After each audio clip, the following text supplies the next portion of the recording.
यानंतर राज्याचे उपमुख्यमंत्री म्हणून शपथ घेतील श्री अजित आशाताई अनंतराव पवार।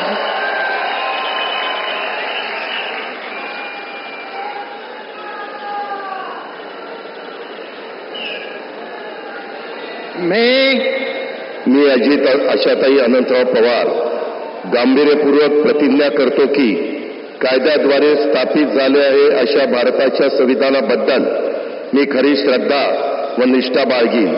मी भारताची सार्वभौमता व एकात्मता उन्नत राखीन।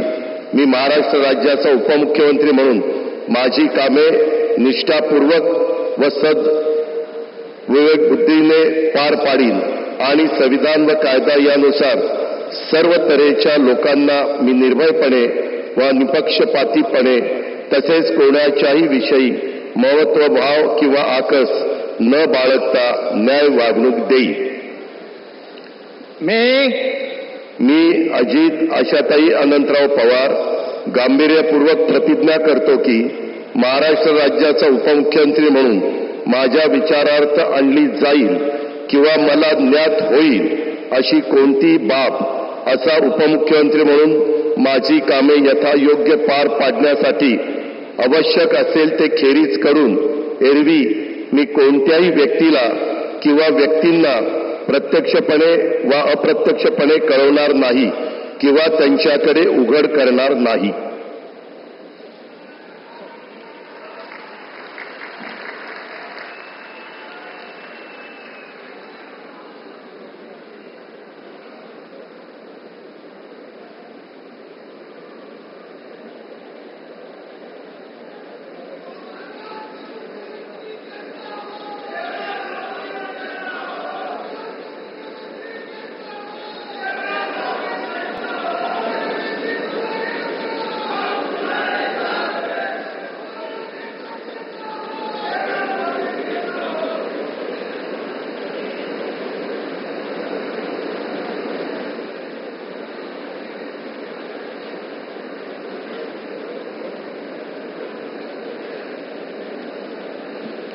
माननीय राज्यपाल महोदय माननीय उपमुख्यमंत्री महोदय यांना पुष्पगुच्छ देतील।